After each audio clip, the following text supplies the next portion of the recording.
మన శరీర దేహ నిర్మాణం అంతా చెప్తా. అంతే. ఆకాశ పంచకం అంతరేంద్రియములు.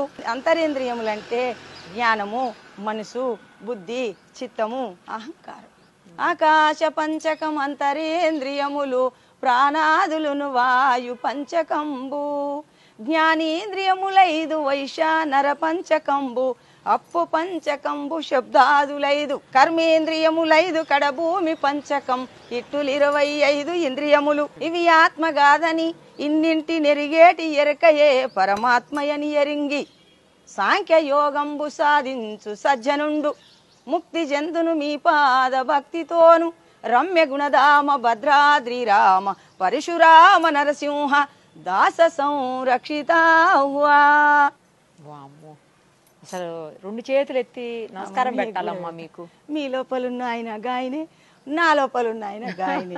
చరాచర ప్రపంచం అంతా నిండి నివిడీకృతమై ఉన్నటువంటి ముళ్ళుగుచ్చే సందు లేకుండా ఉన్నటువంటిది ప్రహ్లాదుడు. చిన్న బాబు చిన్నప్పుడు చెప్పిండు, నాయన ఈయనలో ఉన్నాడా రనియారి అని అడిగిండు తండ్రి. అయ్యా తండ్రి గారు, ఇందుగలడు అందు లేదని సందేహము వలదు నాయన. సర్వోపగతుండు చక్రి ఎందెందు వెతికినా అందందే గలడు తండ్రి అని చెప్పి ఆ మహావాక్యం ఆనాడే ఇచ్చిండు.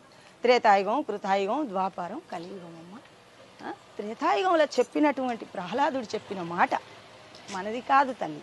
మనదనుకునేది భ్రమ. నాది నాది నాది అనుకుంటా నీవు వీల్చుకునే గాలే నీది కాదు, నీవు నడిచే భూమే నీది కాదు, నీ శబ్దమే నీది కాదు, నీ స్పర్శనే నీది కాదు, నీ రూపమే నీది కాదు. నీ యొక్క లాలాజలం మింగకుంటే బతుకుతామా? ఒక్క క్షణం మింగకుంటే శవమైతుంది, ఊపిరాడకుంటే శవమైతుంది. శ్వాస తీసుకోకుంటే నీ లాలాజలం జలభూతము నీదా తల్లి, నాదా, ప్రపంచందా? ఎవ్వరిది కాదు. వాసన పృథ్వీభూతం, మరి దుర్వాసన సువాసన ఇది ఎరుగుతుంది ముక్కు, అది మనది కాదు. పంచభూత ఆవరణ మన వస్తువు అనేది ఏమీ లేస్తుడమ్మా. వట్టిదే జన్మమెత్తడం, కర్మ చేయడం, గతించడం, మళ్ళెత్తడం, గతించడం, మళ్ళెత్తడం. 84 లక్షల జీవోపాధులు యందు పుట్టి గిట్టి ఉన్నామమ్మ. ఇది క్రిమికీటకాదులు, జంతుజాలము, పశుపక్షాదులు, నదులు, వనాలు, నానా మృగాలు, విహిత కర్మములు, వేద శాస్త్రములు ఎత్తిన తర్వాత కడసారి ఎన్ని జన్మల పుణ్యమో ఈ మానవ జన్మొచ్చింది. కోటి జన్మములెత్తి నరగర్భమందున వాటముగా పుట్టి. కోటి జన్మములెత్తి నాయనా ఇక చాలు జన్మని తల్లి గర్భంలో ఓ పక్క మలం సంచి, ఓ పక్క మూత్రం సంచి, ఓ పక్క రక్తము, ఓ పక్క మాంసం, నీళ్లు తల్లి గర్భంలో నిండి ఉన్నాయి. ఇంకేమన్నా ఉందా అమ్మా? మనం ఇప్పుడు దీనికి ఏమో చేసుకుంటాం, అత్తరు, పౌడరు, సబ్బు, బిబ్బు అన్ని పెట్టుకుంటాం. ఏముంది తల్లి? తల్లి గర్భంలో గుర్తు చేసుకుంటే ఛీ ఈ జన్మ ఇక చాలు అనిపిస్తుంది.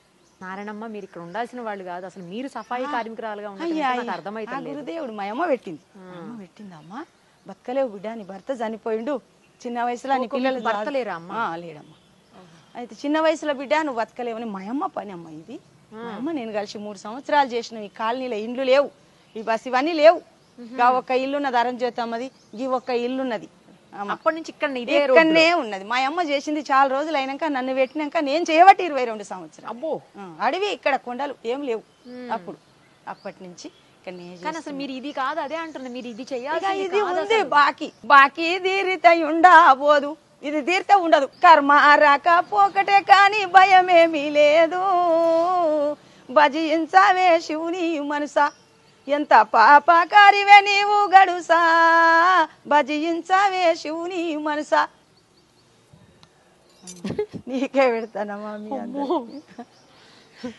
మీ దగ్గర ఎంత జ్ఞాన సంపత్తి ఉందమ్మా, దానికి చదువుకోవాల్సిన చదువుకుంటే పుణ్యాత్ములు అది దోసుకునే చదువుకోలేదంటున్నారు. నేను లేదమ్మా చదువు అసలేదులమ్మ. నేను ఏలుముద్ర వేస్తుంటే ఈ పనికాడికి వచ్చినాక ఊక ఉసుకెలా రాసిన, అది కూడా కరెక్ట్ గా రాదు. ఇప్పుడు వణుకుతా ఉసుకులో రాసిన. మరి ఇంకేం సంతకం ఎట్లా పెడతావు మళ్ళా? అదే నేర్చుకోవాలంటే చాలా కష్టపడ్డామ్మా. సంతకం అది కూడా కరెక్ట్ గా రాదు, పిచ్చి పిచ్చిగా వస్తుంది. ఇంత నాలెడ్జ్ ఉంది, ఇంత జ్ఞానం అమ్మా. గురుడు లాభించేనమ్మా, గురి తెలిపేటి ప్రభుడు లాభించేనమ్మా. గురుడు లాభించేను శరణన్న వారిని, కరుణించునెవరైనా హరమారెంచని తండ్రి. గురుడు లాభించేనమ్మా గురి తెలిపేటి ప్రభుడు లాభించేనమ్మా పాదతీర్థం బిచ్చియు ప్రసాదమును పరిపూర్ణ దయలుంచియు ఫలమందున బ్రహ్మ వ్రాలు తుడసి వేసి పరమా మంత్రంబును త్వరగా బోధించేను మరసిపోయిన స్వస్వరూపము మరల నామది కెరుక చేసియు శరణనిన కరుణించ మురియుచు గురుడు లాభించేనమ్మా గురి తెలిపేటి ప్రభుడు లాభించేనమ్మా. మీకు రాయటం రాదన్నారు, చదవటం అన్న వస్తుందా అమ్మా? చదువుడు ఎక్కడదమ్మా? అది లేదు, చదవటం కూడా రాదు, లేదు. రాయటం రాదు. రాదు. ఇంత పెద్ద పెద్ద పదాలని అసలు ఎక్కడ చిన్న తప్పు కూడా ఇవి చిన్న చిన్నయేనమ్మా, ఇంకా పెద్దవి ఉన్నాయి. అమ్మ బాబోయ్, ఇంకా అంటే చదువు రాని వాళ్ళకి రాయటం రాని వాళ్ళకి ఇవి పెద్ద పదాలు కదమ్మా. ఇక పెద్దవి అంటే అమ్మ చదువుకున్న వాళ్ళకి ఏముంటదంటే ఓహో ఫలాని పుస్తకం చదివితే గది అది మనం చదవచ్చు చెప్పొచ్చు అని అటువంటి భీకరమైన ధీమా వాళ్ళకి. మాకేమో గురువు గారి దగ్గరికి పోతేనే బోధ, లేకుంటే బాధ.